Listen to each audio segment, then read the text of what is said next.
I never told my billionaire CEO X about our twins until they needed a father figure. The doctor's words hung in the sterile hospital air like a death sentence waiting to be pronounced. Dr. Pemberton leaned forward in his chair, his expression grave.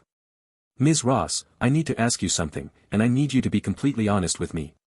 Claire gripped the armrest of her chair so hard her knuckles turned white. What is it? Your son's condition has a hereditary component. We need his father's complete medical history. Without it, we are essentially working blind. That is not possible. Ms. Ross, I do not think you understand the severity of what I am telling you. Without this information, we cannot design the proper treatment protocol. We are talking about your son's life. Claire felt the room tilt sideways. 7 years of silence. 7 years of carefully constructed walls. 7 years of pretending that Stephen Wilson did not exist, that her children did not need a father, that she could be everything they would ever require. And now a single sentence from a man in a white coat was threatening to tear it all apart. His father does not know they exist. Dr. Pemberton blinked. I am sorry. I never told him. I left before I found out I was pregnant. He has no idea he has children. The silence that followed was deafening. Ms. Ross, I understand that personal circumstances can be complicated. But your son is 7 years old, and right now, his body is fighting something we cannot fully identify. His father's genetic history could be the key to saving his life. Whatever happened between you and this man, whatever reasons you had for keeping this secret, you need to ask yourself one question. He paused, letting the weight of his words settle. Is your pride worth more than your son's life? The question hit Claire like a physical blow. She wanted to argue, to defend herself, to explain that it was not about pride. It was about survival. It was about protecting her children from a man who had made it abundantly clear that he did not want them. But none of that mattered now. Because Noah was sick. And the only person who might be able to save him was the same person who had shattered her heart into 1,000 pieces 7 years ago. The moment Claire stepped out of Dr. Pemberton's office, the weight of what she had to do crashed over her like a tidal wave. She leaned against the cold hospital wall, pressing her palm flat against the surface as if it could somehow ground her, keep her from drowning in the impossible situation she had created. 7 years. For 7 years, she had convinced herself that silence was protection. That her children were better off without a father who had looked her in the eyes and told her to consider other options when she revealed her pregnancy. That Stephen Wilson, with his billion-dollar empire and his corner office priorities, would only bring chaos and disappointment into the peaceful life she had built from nothing. But standing in that fluorescent-lit corridor, listening to the distant beeping of machines and the soft footsteps of nurses who dealt with life and death every single day, Claire realized something that made her stomach turn. She had not been protecting her children. She had been protecting herself. And now her son was paying the price. The drive home from the hospital was quiet. Too quiet. Noah sat in the passenger seat, his small body looking even smaller than usual, swallowed by the oversized hoodie he insisted on wearing everywhere. His dark hair fell across his forehead, and his eyes, those sharp, intelligent eyes that missed nothing, stared straight ahead at the rain-streaked windshield. Mom. Yes, baby. Am I going to die? The question came out so matter-of-factly, so devoid of the fear that should accompany such words from a 7-year-old, that Claire nearly swerved off the road. No. No, absolutely not. Why would you even ask that? Noah shrugged, still not looking at her. The doctors keep whispering. And you have been making that face. The one you make when something is really wrong but you do not want to scare us. Claire's throat tightened. When had her son learned to read her so well? When had he stopped being a child who believed everything she told him and started becoming someone who saw through every carefully constructed facade? I am not going to lie to you, Noah. You are sick, and the doctors are still figuring out exactly what is wrong. But they are going to help you. We are going to fight this together. Okay. Noah was silent for a long moment. Then, quietly, he said, Is that why we are finally going to meet our dad? The car felt suddenly airless. How did you know about that? I heard you on the phone with Aunt Elena. You said you had to contact him. That you did not have a choice anymore. Claire gripped the steering wheel tighter, her mind racing. She had been so careful. So meticulous about keeping conversations about Stephen away from the twins. But children heard everything. They always did. Yes, she admitted finally. I need to talk to your father. He has medical information that might help the doctors understand what is happening with you. Noah processed this with the analytical intensity that defined him. So you have known where he is this whole time? Yes. And you just did not tell him about us? It is complicated, Noah. Adults always say that when they do not want to explain the truth. The words cut deeper than he could possibly know. Because he was right. Complicated was just another word for I made choices I cannot justify to a 7-year-old. You are right, Claire said softly. And I am sorry. I made decisions that I thought were best at the time, but maybe I was wrong. All I can do now is try to make things right. Noah finally turned to look at her, his expression unreadable. What if he does not want to know us? Then that will be his loss. Because you and your sister are the most incredible people I have ever known. And anyone who cannot see that does not deserve to be in your life. But what if we want to know him? The question hung in the air, unanswered, as the rain continued to fall. When they pulled into the driveway, Nova was already at the window, her face pressed against the glass, breath fogging the surface as she watched for their return. The moment the car came to a stop, she was at the door, throwing it open, running across the wet lawn in nothing but her socks. Noah! She crashed into her brother with the force of a small hurricane, wrapping her arms around him so tightly he grunted in protest. You were gone forever. What did the doctor say? Are you okay? Why do you look so tired? I am fine, Nova. Let go. You are crushing me. I am not crushing you. I am hugging you. There is a difference. Claire watched her twins with a mixture of love and heartache that never seemed to diminish. From the moment they were born, for minutes apart, they had been inseparable. Nova had come into the world screaming, already fighting, already refusing to let anyone hurt the person who had shared her first home. Noah had followed quietly, observing, already cataloguing the world he had entered. They were so different, and yet so fundamentally connected that sometimes Claire wondered if they shared a single heart between them. Inside, she told them gently. It is freezing and you are both going to get sick. I am already sick, Noah pointed out. What is a little cold going to do? Do not joke about that. Who said I was joking? The babysitter, a college student named Marissa who had been with them for 2 years, gathered her things with sympathetic eyes. She slipped out quietly, squeezing Claire's arm as she passed. Good luck with everything. Call if you need anything. Claire nodded, unable to form words past the lump in her throat. That night, after dinner had been picked at rather than eaten, after baths had been taken and pajamas had been put on, Claire sat on the edge of Noah's bed. Nova had climbed in beside her brother, refusing to leave his side, her small body curled protectively around his. I need to tell you both something, Claire began, her voice steadier than she felt. About your father. Twin pairs of eyes fixed on her with identical intensity. Noah's expression was guarded, analytical, preparing for data he could process. Nova's was open, expectant, already feeling whatever emotion was coming before it arrived. His name is Stephen Wilson. He lives in San Francisco, and he is very successful. Very busy. When I found out I was pregnant with you, we had a disagreement about what kind of life we wanted. He made choices that showed me he was not ready to be a father, and I made the choice to raise you on my own. What kind of choices?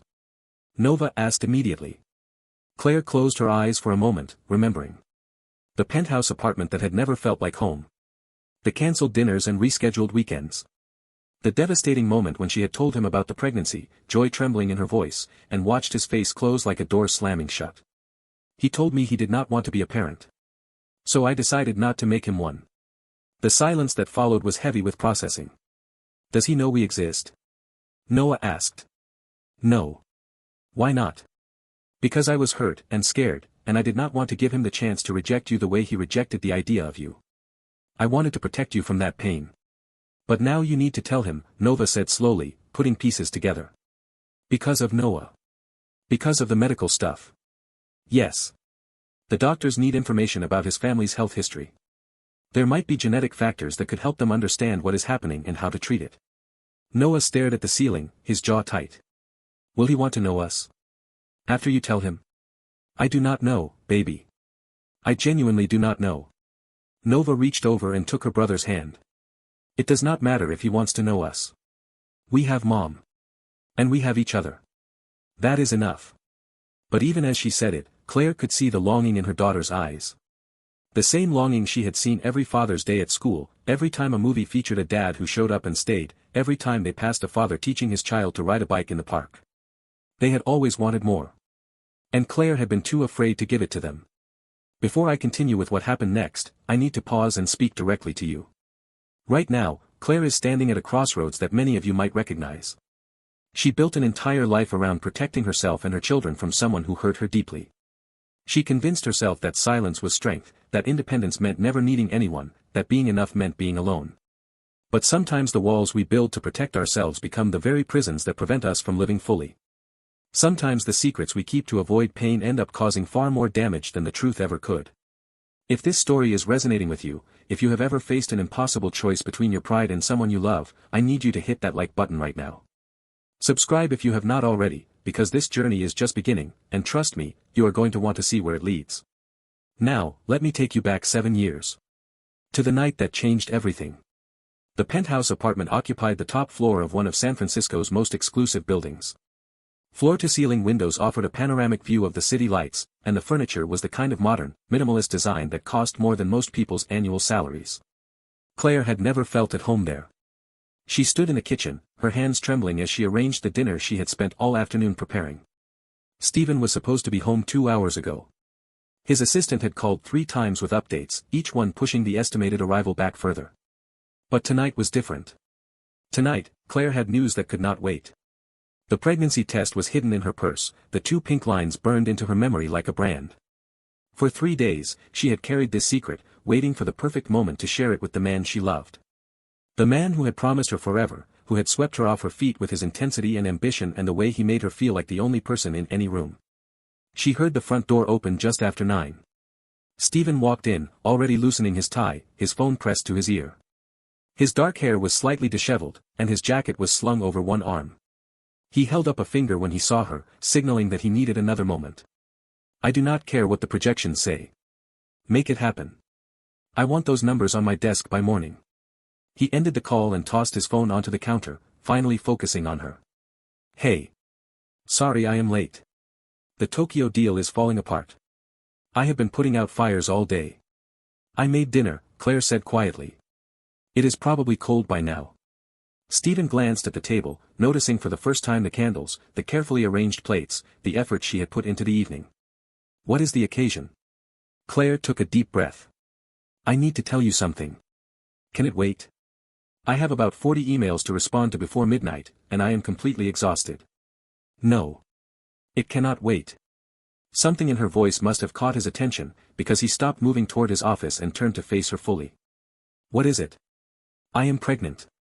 The words hung in the air between them. Claire watched Stephen's face, searching for joy, for excitement, for anything that matched the overwhelming emotion building in her own chest. What she saw instead was fear. And then calculation. And then something that looked horribly like inconvenience. Are you sure? His voice was carefully neutral. I took 3 tests. I am sure. Stephen ran a hand through his hair, turning away from her to stare out the window at the city below. This is not exactly ideal timing, Claire. The words hit her like a slap. Ideal timing? I have the Tokyo merger happening. The London expansion is closing next quarter. I am scheduled to be traveling for the next 8 months straight. You are talking about your schedule. I just told you we are having a baby, and you are worried about your schedule. Stephen turned back to face her, and the expression on his face was not the one she had dreamed about. It was not wonder or love or anticipation. It was the same expression he wore in boardrooms when someone presented him with a problem he did not want to deal with. Claire, I am not father material. You know that. My work, my schedule. I cannot give a child what they need. Maybe you should consider other options. The room went silent. Other options? Claire repeated, her voice dangerously quiet. What other options? I am just saying we should discuss this rationally. We are not in a position to raise a child. I am not in a position. You mean you do not want to be? I mean I am being realistic. Look at my life. Look at what I am building. A child does not fit into that equation. An equation. That is what this is to you. Stephen sighed, frustration creeping into his voice. You are being emotional. Can we talk about this tomorrow when we have both had time to think? But Claire was done thinking. She was done making excuses for missed dinners and cancelled plans. She was done convincing herself that his ambition was passion and his distance was just focus. She was done pretending that love was enough when it was clear she was the only one doing the loving. No. No. No, we cannot talk about this tomorrow. Because I do not need time to think. I already know that I am keeping this baby. And I already know that you are not the person I thought you were. She grabbed her purse from the counter, the pregnancy test still hidden inside like a talisman of a future that had just shattered. Where are you going? Away from you. Claire, stop. You are overreacting. She turned at the door, and the look she gave him could have frozen fire. No, Stephen. For the first time in our entire relationship, I am reacting exactly the way I should have been all along. Goodbye.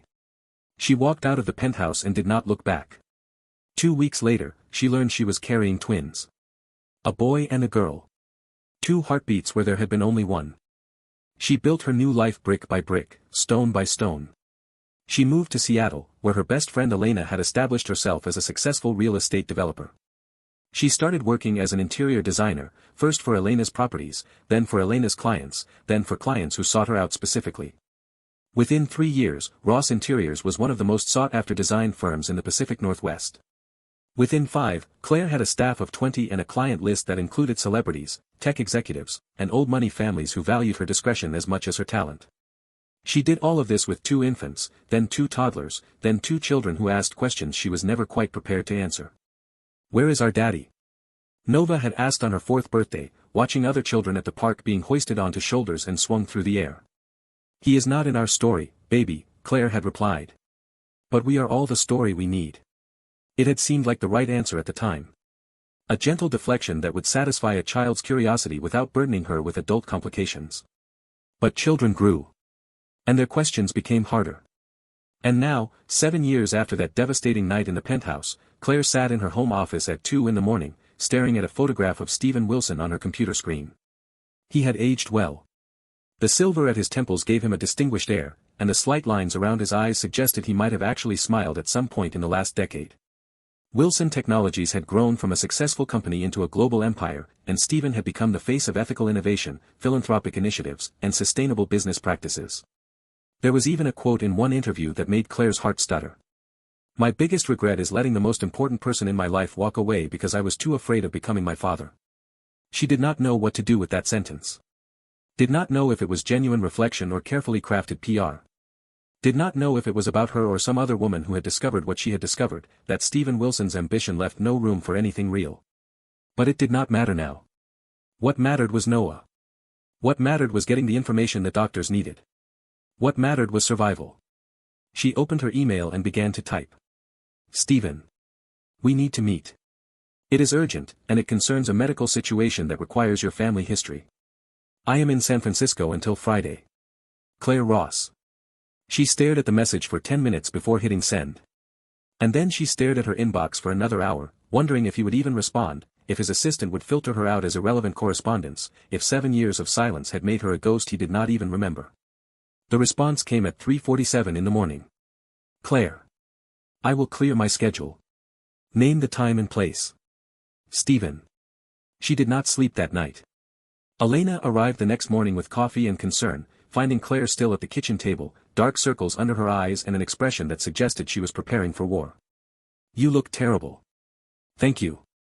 That is exactly what I needed to hear. Elena sat across from her, setting down a cup of Claire's favorite vanilla latte. How are the twins? Nova is pretending everything is fine. Noah is too smart to pretend anything. And I just sent an email to a man I swore I would never speak to again. Elena's eyebrows rose. You contacted him? The doctors need paternal medical history. Without it, they are working blind. And he responded. Immediately. He is clearing his schedule. He wants to meet. Elena was quiet for a moment, processing. How do you feel about that? I do not feel anything about it. This is not about me. It is about Noah. That is a lie and you know it. Claire's jaw tightened. Fine. I feel terrified. I feel angry. I feel like I am about to walk into a situation I have been running from for 7 years, and I have no idea how to handle it. Is that what you wanted to hear? I wanted to hear the truth. Because you cannot walk into this meeting pretending you are made of stone. He will see through it, and it will put you at a disadvantage. I do not need an advantage. I need his medical records. You need more than that, and you know it. Those children need a father. And whether you like it or not, he is the only one they have got. Claire looked away, unable to argue with something she knew was true. The cafe she chose was quiet, tucked away on a side street near the waterfront where tourists rarely ventured. Neutral territory. Somewhere she could escape if the conversation became unbearable. She arrived 30 minutes early, ordered tea she knew she would not drink, and chose a table near the window where she could watch the door while having a clear exit route to the back. Old habits died hard. Stephen arrived exactly on time. Of course he did. Punctuality had always been one of his religions. He paused in the doorway, scanning the room, and Claire had a moment to observe him before he spotted her. 7 years had changed him. The hungry ambition that used to sharpen his features had softened into something more settled.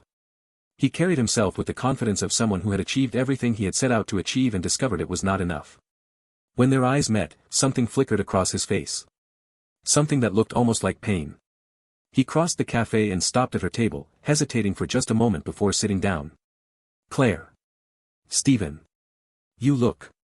He stopped, seeming to reconsider whatever he had been about to say. It is good to see you. Let us skip the pleasantries. I did not come here for small talk. Stephen nodded, accepting the boundary without protest. Your email mentioned a medical situation. What is happening? Claire studied his face, looking for any sign of the man who had dismissed her pregnancy like an inconvenient scheduling conflict. But all she saw was concern. Genuine, unmistakable concern. It unsettled her more than hostility would have. 7 years ago, when I left, I was pregnant. She watched the words hit him. Watched his expression shift from confusion to shock to something that looked like the ground crumbling beneath his feet. What? Twins. A boy and a girl. Noah and Nova. They are 7 years old. Stephen's hand gripped the edge of the table so hard his knuckles went white. I have. He could not seem to finish the sentence. You have had my children for 7 years. You told me you did not want to be a father, Claire replied, her voice steady despite the storm inside her. You told me to consider other options. You made it abundantly clear that children had no place in the life you were building. I did not know. You knew I was pregnant. You just did not care. Stephen flinched like she had struck him. That is not. I was. He stopped, took a breath, visibly struggling to compose himself. You are right. What I said that night was unforgivable. I was terrified and selfish, and I handled everything in the worst possible way. But Claire, if I had known you kept the pregnancy, if I had known there were children. You would have what? Scheduled them between Tokyo and London. Delegated parenting to a nanny while you conquered the world. I watched my own father do that.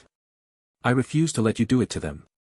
The accusation landed hard, and Stephen absorbed it without argument. You are right, he said quietly.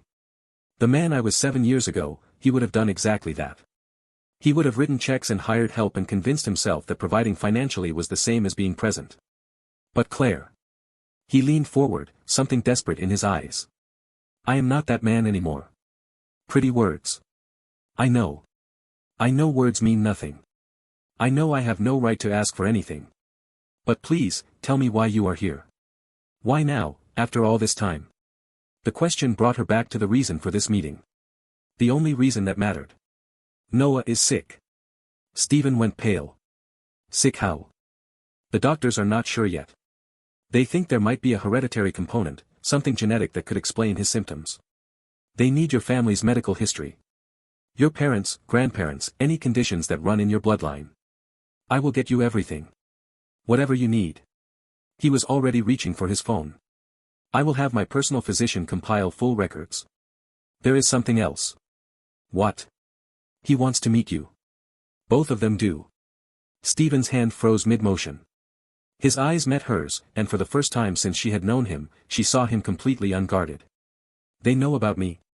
I told them last night. They know you exist. They know we had a disagreement before they were born. They do not know the details. What details do you want me to know? What story are we telling? The truth. That you made a choice I could not live with, and I made a choice to raise them without you. That neither of us was entirely right or entirely wrong. That sometimes adults make decisions they regret, and sometimes those regrets get a chance to be corrected. Stephen was quiet for a long moment. I want to meet them, he said finally. More than I have ever wanted anything in my life. But Claire, I need you to understand something. This is not about curiosity or obligation or proving I have changed. I want to be their father.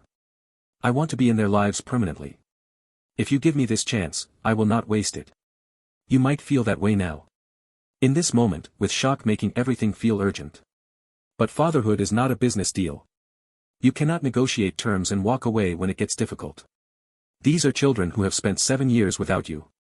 They are used to stability and consistency. If you enter their lives and then disappear when something more important comes along. Nothing, Stephen interrupted, is more important. Nothing. I have spent the last 7 years building an empire that means absolutely nothing because I have no one to share it with. I have money and power and influence, and I would trade all of it for what you have. A family. Children who need you. Something that matters beyond quarterly reports and shareholder meetings. Claire wanted to believe him. Some part of her, buried deep beneath years of protective armor, desperately wanted to believe that people could change. That the man who had broken her heart had somehow learned to be someone worthy of the children she had raised. But belief was dangerous. Belief was what had gotten her hurt in the first place. I will give you one meeting, she said carefully. Breakfast tomorrow. 1 hour. The twins will be there, and I will be there. If it goes well, we can discuss next steps. If you show any sign that you are not fully committed, that this is performance rather than genuine intent, you will never see them again. I understand. I do not think you do. These are my children. They are not bargaining chips or second chances or opportunities for redemption. They are human beings with feelings and hopes and 7 years of wondering why their father did not want them. If you hurt them, Stephen. If you make them love you and then disappear. I will destroy everything you have built. I do not care how much money or influence you have. I will burn your entire empire to the ground. The threat hung in the air, and Stephen did not flinch from it. I would deserve it, he said simply. And I would not try to stop you. But I am asking you to give me the chance to prove that destruction will not be necessary. I am asking you to let me earn what I lost. Not your forgiveness. I do not have the right to ask for that. But the opportunity to be a father to them. That is all I want. Claire studied him for a long moment, searching for tells. The slight tension around his eyes that used to mean he was calculating. The careful modulation of his voice that used to mean he was performing. But she saw none of that. Just raw, unguarded honesty from a man who had spent decades protecting himself from exactly this kind of vulnerability. Tomorrow, she said finally. 9 in the morning. The restaurant at the Meridian Hotel. Do not be late. I will be there at 8. That is too early. I know. But I cannot imagine sleeping between now and then. For the first time since she had walked into this cafe, Claire felt something other than anger. Something that might have been understanding. Or recognition. Or the faint, dangerous stirring of hope. She stood to leave. Stephen, she said, pausing at the table. Yes. They are extraordinary. Whatever happens tomorrow, whatever you decide, you need to know that.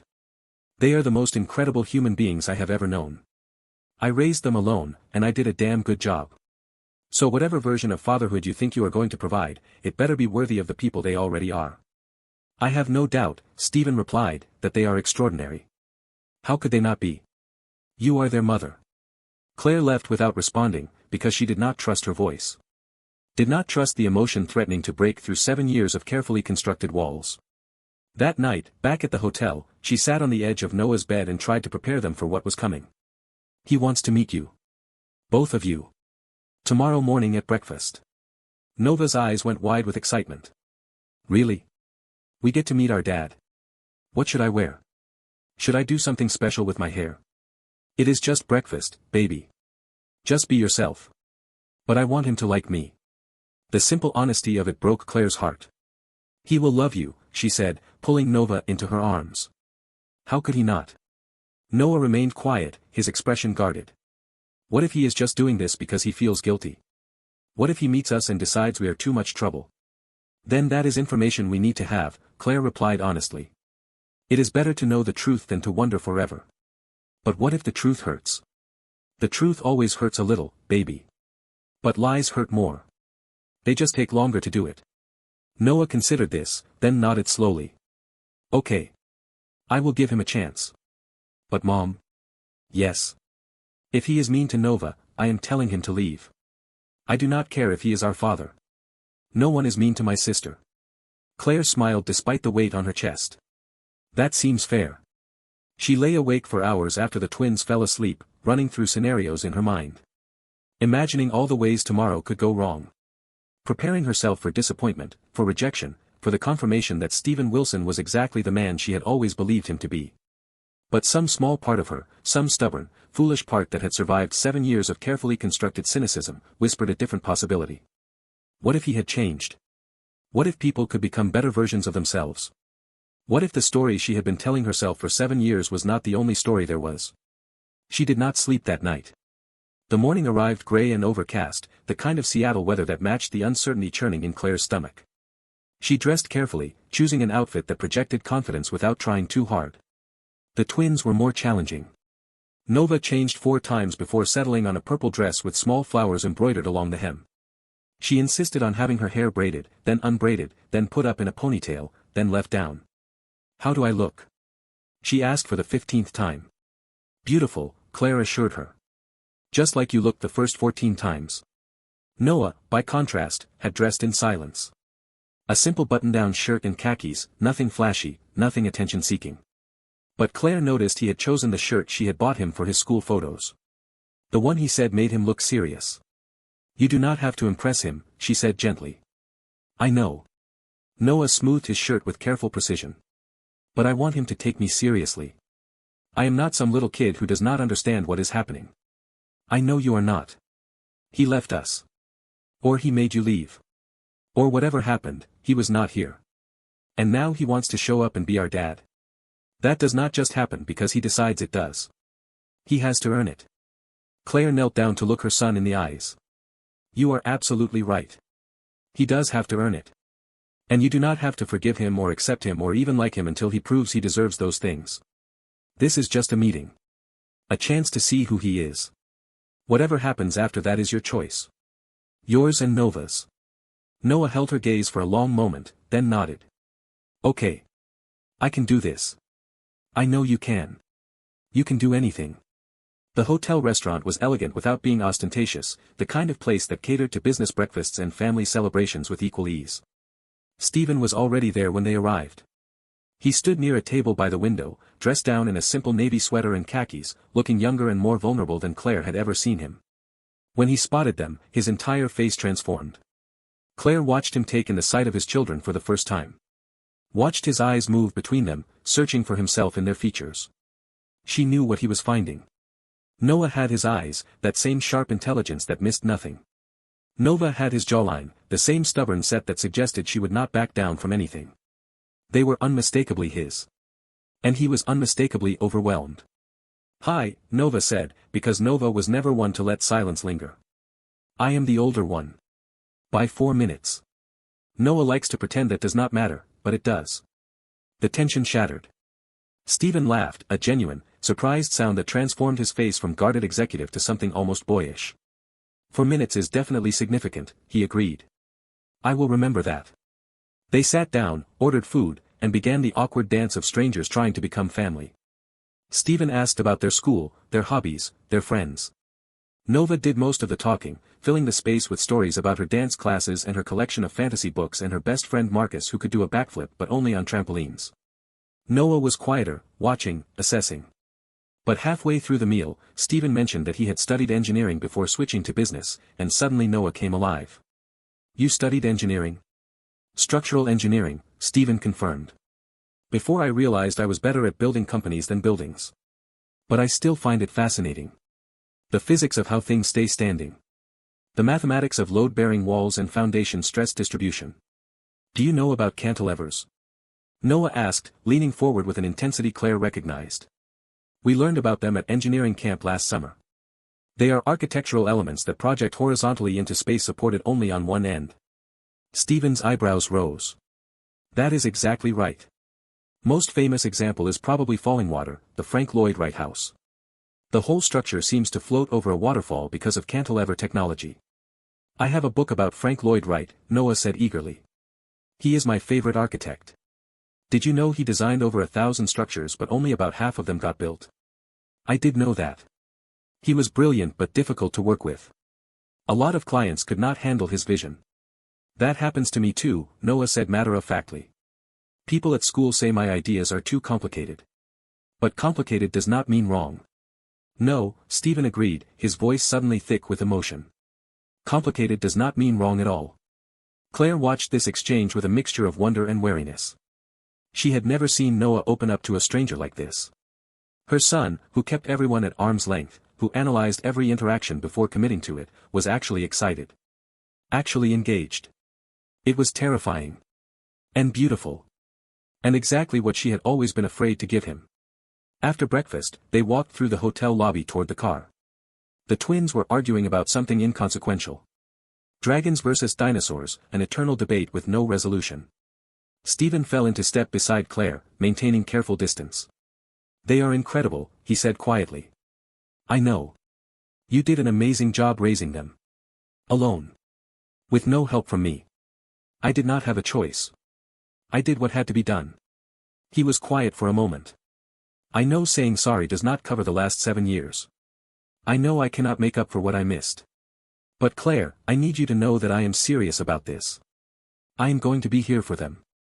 Whatever Noah needs medically, the best doctors, the best treatment, unlimited resources. I will make sure he has it. And beyond that, for both of them, I want to be present. Really present. I am restructuring my company, delegating more, clearing my schedule. Nothing matters more than this." "That is easy to say," Claire replied, after one breakfast. "You are right. I have to prove it. And I will. Every day, for as long as it takes." Before she could respond, Noah appeared at her side. "Mom, Nova says we cannot see Dad again until next month. That is too long. Can we see him sooner?" The casual use of Dad made both adults freeze. It was the first time either child had called him that, and the weight of it hung in the air. Claire looked at Stephen, who seemed to be fighting back tears. "We will figure out a schedule," she said carefully. "One that works for everyone." "I want to see him this weekend," Nova chimed in. "He said he would take us to the aquarium." "Can he take us to the aquarium?" "I said maybe," Stephen clarified. "I would need to check with your mom first." "Say yes, Mom. Please." Claire looked at her children, their faces hopeful and eager, wanting something they had never had. Wanting a father. And she looked at Stephen, who was waiting for her verdict like a man awaiting sentencing. "One step at a time," she said finally. "Let us get through the medical appointments first. Then we will talk about aquariums." It was not a yes. But it was not a no either. And sometimes, that was enough. The next stop was the specialist's office, where Stephen was scheduled to provide the detailed family medical history that might save their son's life. Claire watched him sit across from Dr. Pemberton, answering question after question about relatives he had not thought of in years. His grandfather had died of a rare blood disorder. His great-aunt had experienced similar symptoms to what Noah was presenting. There was a pattern, a genetic thread that had been invisible until Stephen sat in that chair and pulled it into the light. "This is extremely helpful," Dr. Pemberton said, making notes. "This hereditary marker gives us a specific direction for treatment. We can design a protocol based on this information that we simply could not have developed without it." Stephen leaned forward. "What does that mean for Noah? Is he going to be okay?" "It means we have a fighting chance," the doctor replied. "The treatment will be intensive. Chemotherapy, monitoring, regular appointments. But with this genetic information, we know what we are fighting. And that changes everything." Claire felt tears streaming down her face before she realized she was crying. Relief, overwhelming and unexpected, crashed over her like a wave. "Thank you," she whispered. "Thank you for coming. Thank you for the information." Stephen reached across the space between their chairs and took her hand. His touch was gentle, uncertain, asking permission rather than assuming it. "I should have been here from the beginning," he said. "I am so sorry you had to do this alone. But you are not alone anymore. Whatever happens next, you are not alone." Claire wanted to pull away. Wanted to maintain the walls that had protected her for 7 years.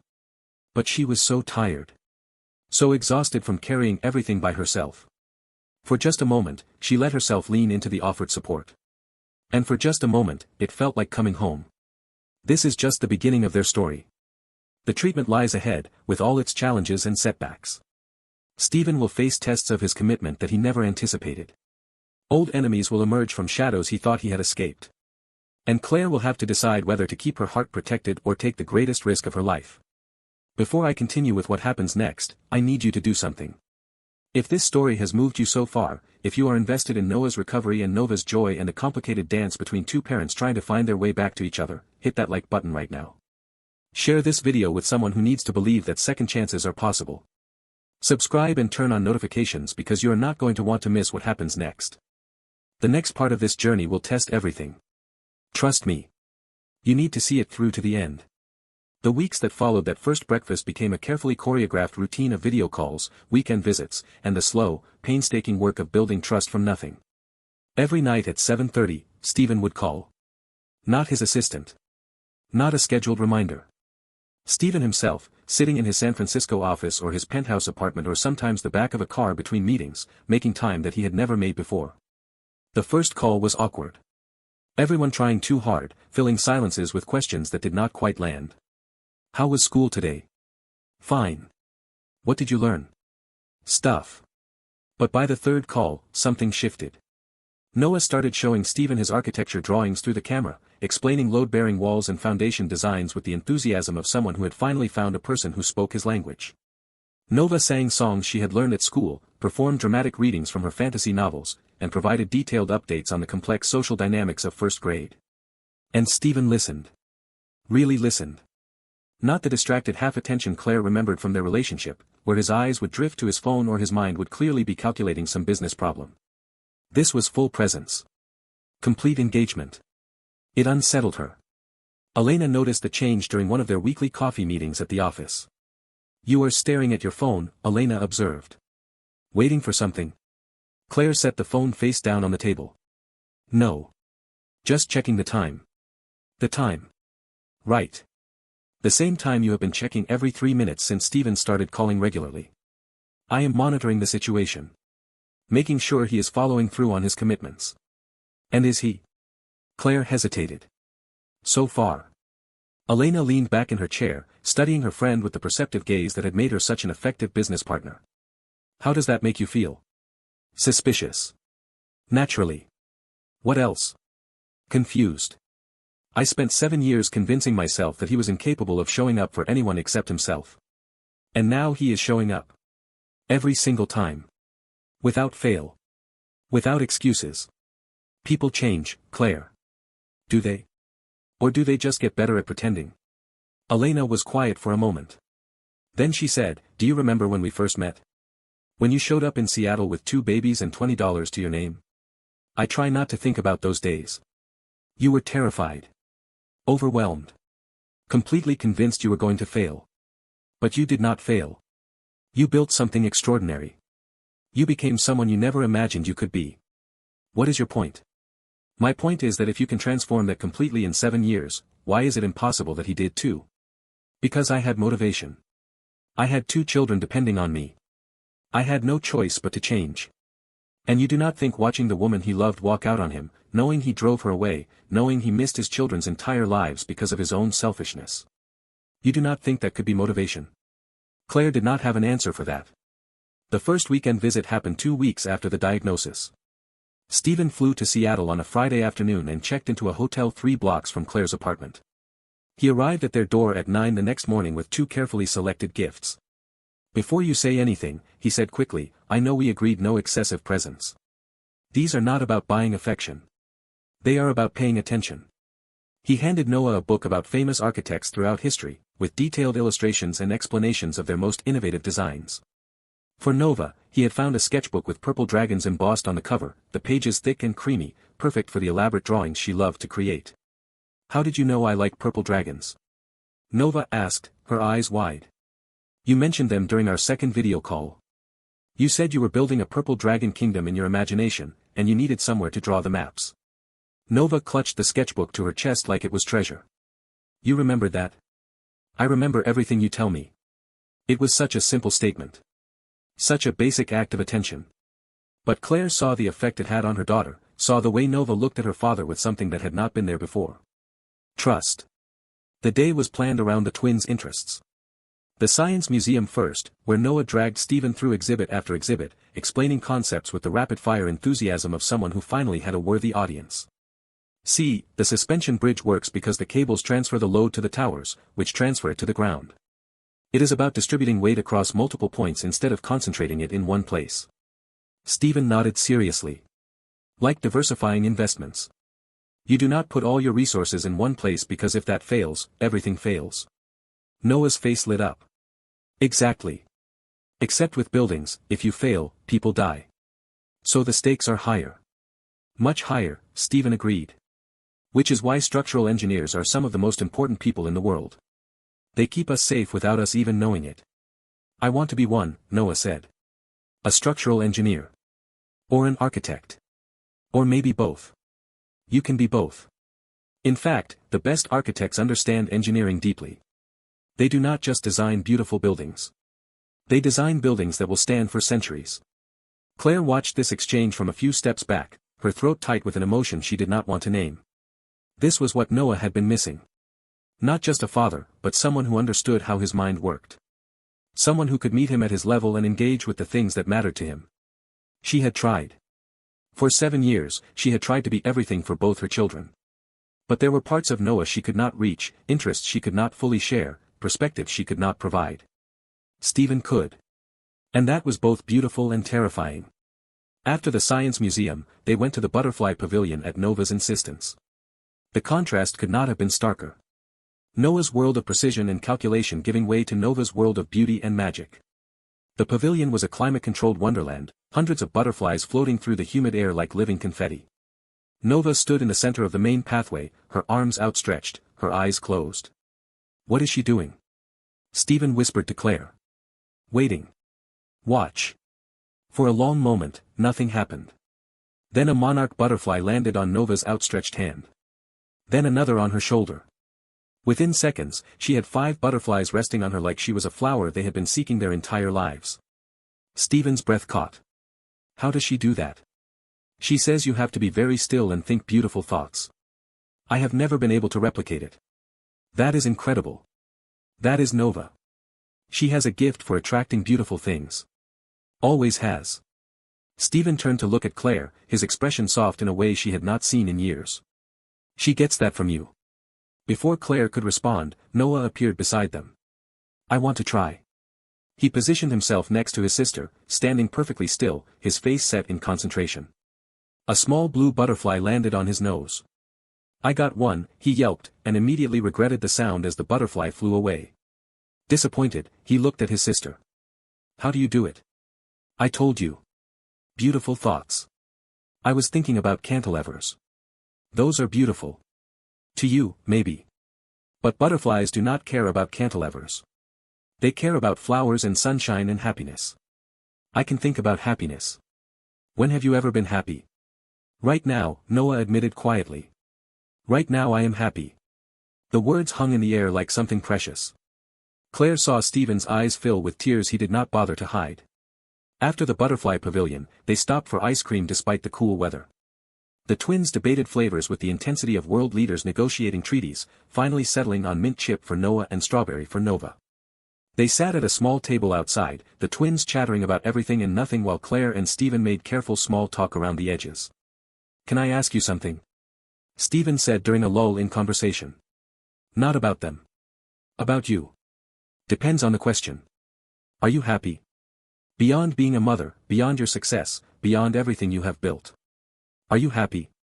The question caught Claire off guard. No one had asked her that in years. Not even Elena, who knew her better than anyone. I am content, she replied carefully. I have work that matters, children I love, a life I built from nothing. That is more than most people get.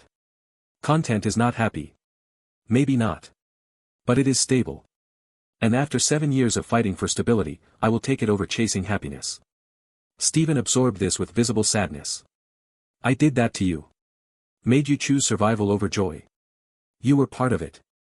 But I made my own choices. I chose to leave, to start over, to build something that could not be taken from me. Those were my decisions, and I do not regret them. Even if they cost you happiness. Happiness is overrated. It is a feeling that comes and goes. Stability is what keeps you alive when feelings fail. The words came out harsher than she intended. A defensive reflex, born from years of protecting herself from exactly this kind of vulnerability. Stephen did not flinch from them. I want to change that, he said quietly. Not for me. I do not have the right to ask for anything for myself. But for them. I want their lives to be full of happiness, not just stability. I want them to know that joy is possible without sacrificing safety. That love does not have to mean loss. Claire looked away, unable to meet the intensity in his eyes. One step at a time, she said finally. First, we get Noah through treatment. Everything else comes after. The treatment began the following week. Chemotherapy was a word Claire had always associated with other people's nightmares. Something that happened in hospitals to strangers, not to 7-year-old boys who loved architecture and protected their sisters and asked questions too profound for their age. But here they were. Noah sat in a reclining chair in the pediatric oncology unit, and 4-line running into his arm, poison and salvation flowing into his veins simultaneously. His face was pale, his eyes slightly glassy, but he refused to show fear. Claire sat on one side, holding his hand. Stephen sat on the other, reading aloud from the architecture book he had given Noah weeks before. Frank Lloyd Wright believed that buildings should be organic. They should grow from their environment like plants, not be imposed upon it like foreign objects. He called this organic architecture. What does organic mean in this context? Noah asked, his voice weaker than usual. It means natural. Connected. A building that belongs to its location so completely that you cannot imagine it anywhere else. Like falling water. Exactly like falling water. The house seems to emerge from the waterfall itself. You cannot separate the structure from the nature around it.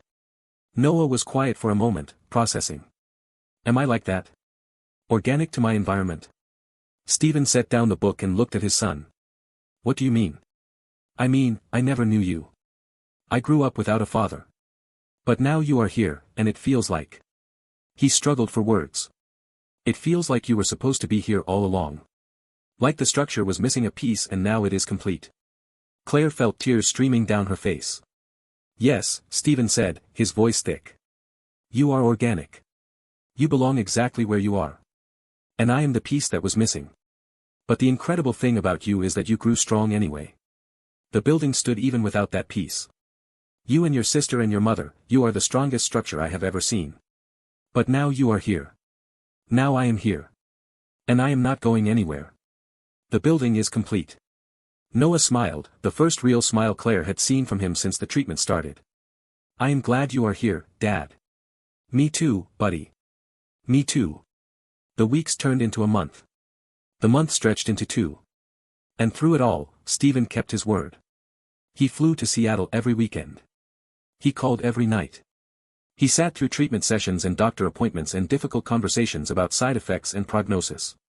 He learned to braid Nova's hair from YouTube tutorials when Claire was too exhausted from hospital vigils to manage it herself. He became, slowly and improbably, a father. Claire watched this transformation with a mixture of wonder and wariness. She wanted to believe it was real. Some part of her, buried beneath years of protective armor, desperately wanted to trust that people could change. But she had been hurt before. By Stephen specifically. And the memory of that pain kept her walls firmly in place even as everything around them shifted. Then Victoria Ashford appeared. We need to stop here for a moment. Because what happens next changed everything. The carefully constructed piece that Claire and Stephen had been building was about to face its first real test. And the person who would threaten it was someone from Stephen's past that he thought he had left behind forever. If you are invested in this family, if you want to see them survive what is coming, I need you to do something right now. Hit that like button.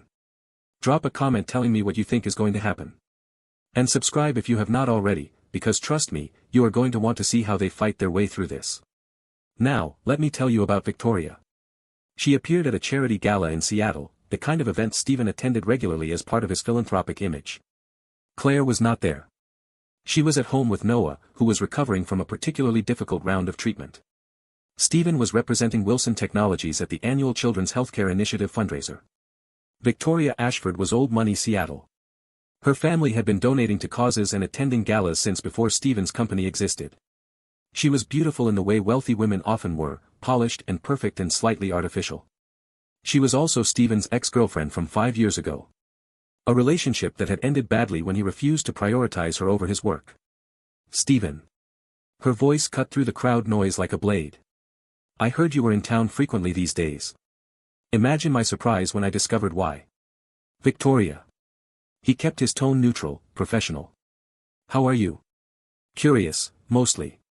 About the twins. About the secret family you apparently kept hidden from everyone for 7 years. Stephen went cold. I do not know what you are talking about. Please. Victoria's smile was sharp as glass. Do you think I do not have sources? The great Stephen Wilson, who could never commit to anyone, suddenly flying to Seattle every weekend.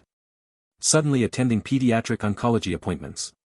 Suddenly playing devoted father to 2 children no one knew existed. Those children are not public information. Not yet. But imagine what the tabloids would pay for a story like this. Billionaire CEO's secret heirs. The woman he abandoned. The children he never knew. It is practically a movie. What do you want, Victoria? The question hung in the air between them. Stephen knew how this worked. He had navigated corporate sharks and hostile takeovers and competitors who would destroy him if given the chance. But this was different. This was not about money or power. This was about his children. I want what I have always wanted, Victoria said sweetly. Recognition. Influence. A seat at the table. You know how this works, Stephen. I have information that could destroy your carefully crafted image. In exchange for my silence, I expect certain considerations. You are blackmailing me. I am negotiating. There is a difference. Stephen stepped closer, lowering his voice. Let me be very clear about something. Those children, their mother, they are not bargaining chips. They are not leverage. If you go anywhere near them, if you publish anything about them, if you cause them even a moment of distress, I will use every resource at my disposal to destroy you. I will dismantle your family's legacy brick by brick. I will ensure that the Ashford name becomes synonymous with disgrace. Do you understand me? Victoria's smile faltered for just a moment. You would not dare. My family has been in this city for generations. And I have built an empire that spans continents. You think your old money connections can protect you from what I can do? Try me. Publish that story. See what happens. They stared at each other, 2 predators sizing each other up. Finally, Victoria stepped back. This is not over, Stephen. Yes. It is. Stay away from my family. He walked away without looking back, already pulling out his phone to call his legal team. But the threat was not neutralized. It was just beginning.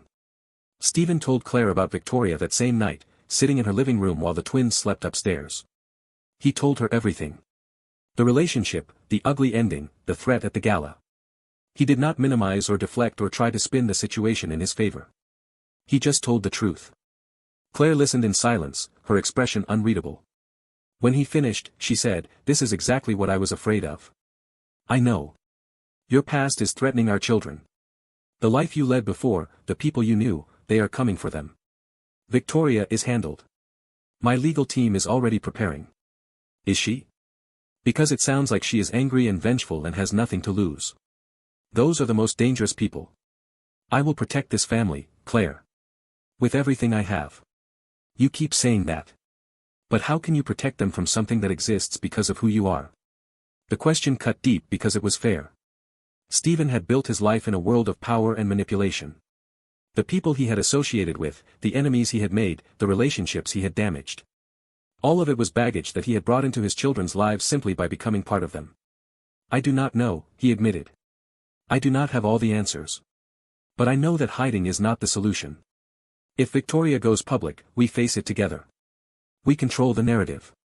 We make it clear that I did not know about the twins until recently, that I am committed to being a father now that I do know, that our family is not defined by past mistakes. And what if that is not enough?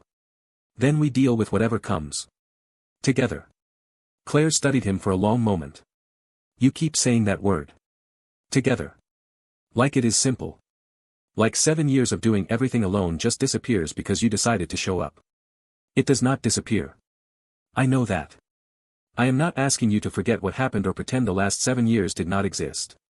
I am asking you to let me fight beside you instead of against you. I am asking for the chance to prove that together is better than alone. The silence stretched between them. Finally, Claire said, if Victoria makes any move toward the twins, I want to know immediately. No handling it yourself. No protecting me from the truth. Complete transparency. Agreed. And if this brings chaos into their lives, if it disrupts the stability I have built for them, I will not hesitate to cut you out completely. Father or not. I understand. Do you? Because I am not bluffing, Stephen. I have done this alone before. I can do it again. I know you can. That is exactly why I am terrified of failing. You do not need me. You have never needed me. And that means every day I am in their lives is a day you are choosing to let me be there. I do not take that for granted. Something shifted in Claire's expression. The walls did not come down, but they became slightly less fortified. Okay, she said quietly. We face this together. Whatever Victoria does, we handle it as a team. Thank you. Do not thank me yet. Thank me when we get through this without my children being hurt. The storm came 3 weeks later. Claire woke to her phone exploding with notifications. Text messages from friends. Missed calls from Elena. News alerts with Stephen's name in the headlines. She opened the first article and felt her blood run cold. Billionaire's secret children.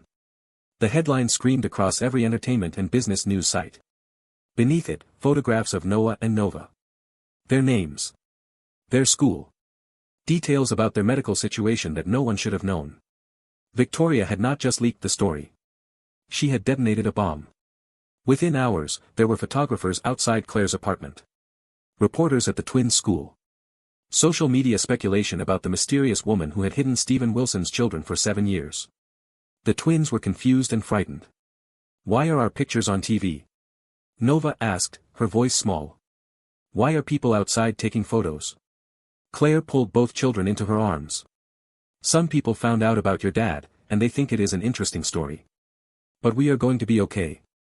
I promise. Are we in trouble? No, baby. You did not do anything wrong. None of us did. But Noah's sharp eyes saw through the reassurance. Someone told them about us, he said quietly. Someone who wanted to hurt us. Claire did not know how to lie to him. So she did not. Yes. Someone wanted to hurt your dad, and they used you to do it. Who? A woman from his past. Someone who was angry and jealous and did not care who she hurt. Noah's expression hardened in a way that made him look much older than 7. I hate her. You do not know her. I do not need to know her. She hurt Nova. She scared us. That is enough. Stephen arrived within hours. He walked into a crisis he could not contain, cameras flashing outside, security scrambling to establish a perimeter around Claire's apartment. I am so sorry, he said, his face gray with guilt and rage. This is my fault. All of it. It is not your fault, Claire heard herself say. And she was surprised to realize she meant it. You did not leak the story. You did not take those pictures. Victoria did this. But she did it because of me. Because of my past. Because of who I was. And now you are dealing with it. You are here. You are fighting. That is what matters. Something passed between them in that moment. An acknowledgement. An alliance. The first real step toward genuine partnership. Then Stephen's phone rang. He answered it, listened for a moment, and his expression changed from devastated to something far darker. What is it? Claire asked. Victoria was not working alone. She had help. What kind of help? My brother. Marcus. He is behind this. You have a brother? Stephen closed his eyes. I had a brother. I cut him off 5 years ago when he tried to steal controlling interest in my company. I thought he had moved on. Apparently, I was wrong. The revelation added new layers to an already complicated situation. Marcus Wilson had been Stephen's partner in the early days of Wilson Technologies. Brothers building an empire together, or so the story went.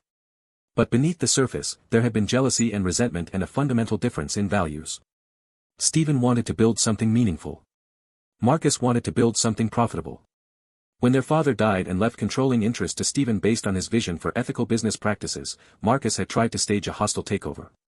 Stephen had fought back, ultimately forcing his brother out of the company entirely. Marcus had sworn revenge. And now, with the twins' existence public knowledge, Marcus saw an opportunity. He is claiming that the twins' existence destabilizes my position as CEO, Stephen explained. That the board should consider whether someone who hid children for 7 years has the judgment to run a company. That is absurd. It is also legally complicated.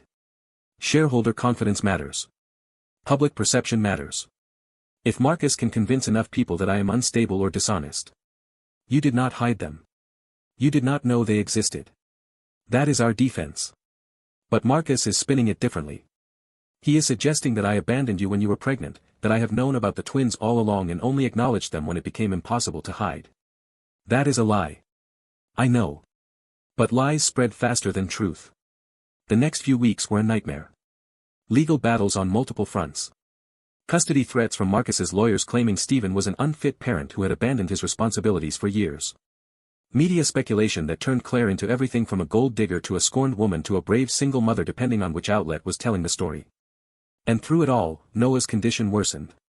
The stress of the situation seemed to accelerate everything. His numbers dropped. His energy plummeted. The doctors adjusted treatment protocols, but nothing seemed to work. Claire spent her nights in the hospital, watching her son fight for his life, feeling like everything she had built was crumbling around her. And Stephen was there. Every night. Every morning. Through every doctor's conference and every difficult decision. He did not try to take over or impose solutions. He just showed up, sat beside her, and waited. I do not know how to fix this, she admitted during one particularly dark night, Noah asleep in the hospital bed between them. Neither do I, Stephen replied. But we are not giving up. We are not letting Marcus win. And we are not losing Noah. How can you be sure? Because I refuse to accept any other outcome. I spent 7 years missing their lives. I am not going to lose any more time. Claire looked at him, really looked, seeing past the exhaustion and the fear to something underneath. I believe you, she said. And she meant it. You know, Claire continued slowly, I spent 7 years telling myself a story about who you were. The man who abandoned me. The man who chose his empire over his family. The man who was incapable of real love. That was not entirely wrong. Maybe not. But it was not entirely right either. You were someone who was broken in ways I could not see. Someone who was running from the same things I was running from. What were we running from? The fear that we were not enough. That no matter what we built or achieved, we would never be worthy of real love. So we pushed it away before it could reject us. Stephen was quiet for a long moment. My father never told me he loved me, he said finally. Not once. He told me I was a disappointment. Told me I would never amount to anything. I spent my entire life trying to prove him wrong, and somewhere along the way, I forgot why I was trying in the first place. I understand that. I know you do. That is why you were the only person who ever really saw me. The real me, underneath the ambition and the drive. And when you told me you were pregnant, when you offered me the chance to become something more than my work. I was terrified. So you pushed me away. I pushed you away. The biggest mistake of my life. I have regretted it every single day since. Claire reached across the space between them and took his hand. I forgive you. The words hung in the air like something holy. Stephen's eyes filled with tears. You do not have to say that. I know. But I mean it. Not because you have earned it or because you deserve it, but because holding on to anger was destroying me. I built my life around never needing anyone, and I told myself that was strength. But it was just fear wearing a different mask. I am tired of being afraid. What happens now? Now we fight. For Noah. For Nova. For whatever this family is becoming. We stop running from each other and start running towards something. Together. Together. It was not a romantic declaration. It was something deeper. Two people who had hurt each other and been hurt by each other, choosing to build something new from the wreckage of what had been. The turning point came 2 days later. Noah's numbers started climbing. The new treatment protocol, designed specifically around Stephen's genetic information, was finally working. The doctors were cautiously optimistic. For the first time in months, Claire allowed herself to hope.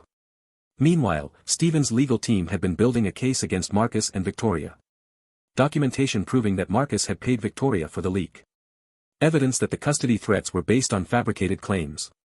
A paper trail of manipulation and malice that would destroy both of them in court. The settlement came swiftly. Victoria agreed to a gag order and public apology in exchange for avoiding criminal charges. Marcus was forced out of any remaining Wilson Technologies positions and banned from contacting Stephen or his family under threat of prosecution.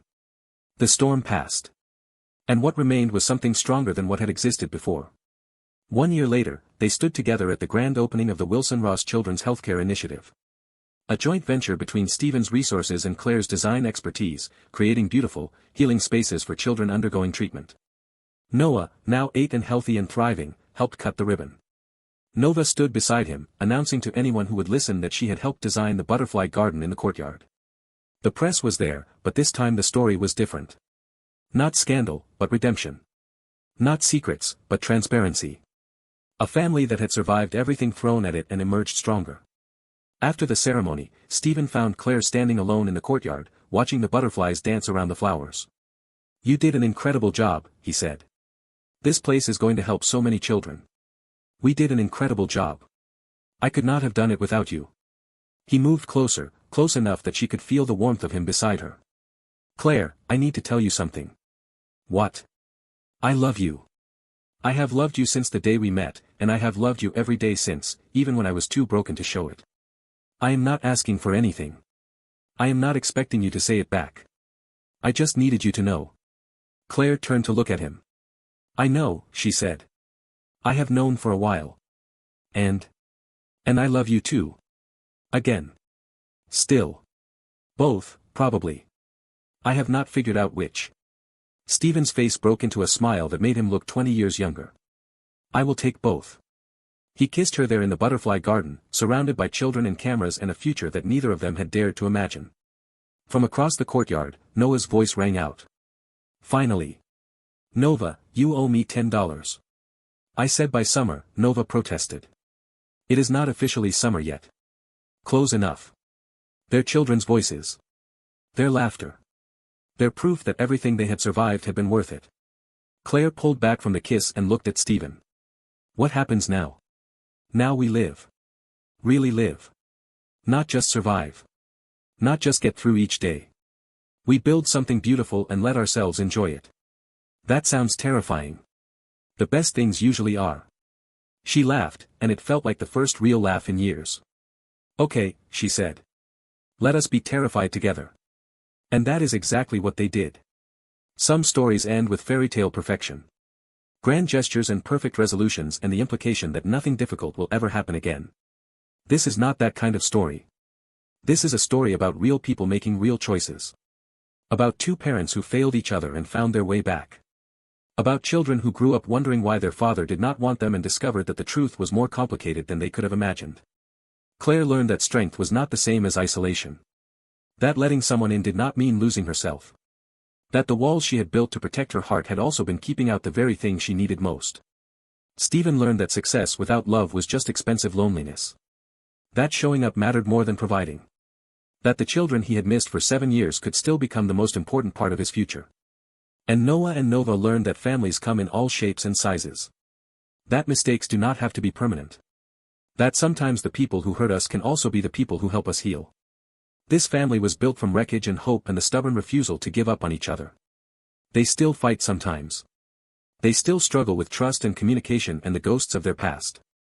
But every day, they choose each other. Every day, they prove that second chances are possible when both people are willing to do the work. If this story moved you, if it reminded you that broken things can be rebuilt, I need you to do something right now. Hit that like button. Share this video with someone who needs to hear that redemption is real. Subscribe to Mr. Dawson's Stories and hit that notification bell because I have more stories coming that will make you laugh, cry, and believe in the messy, complicated beauty of human connection. Drop a comment telling me your thoughts. Do you believe people can truly change? Have you ever given someone a second chance and had it work out? Your stories matter. Your experiences matter. This community we are building together is about more than entertainment. It is about reminding each other that we are not alone. Because that is the real lesson of Claire and Stephen and Noah and Nova. We are not alone. Not when we choose to let people in. Not when we choose to fight for each other. Not when we choose to believe that the best is yet to come. This is Mr. Dawson's Stories, and I will see you in the next one.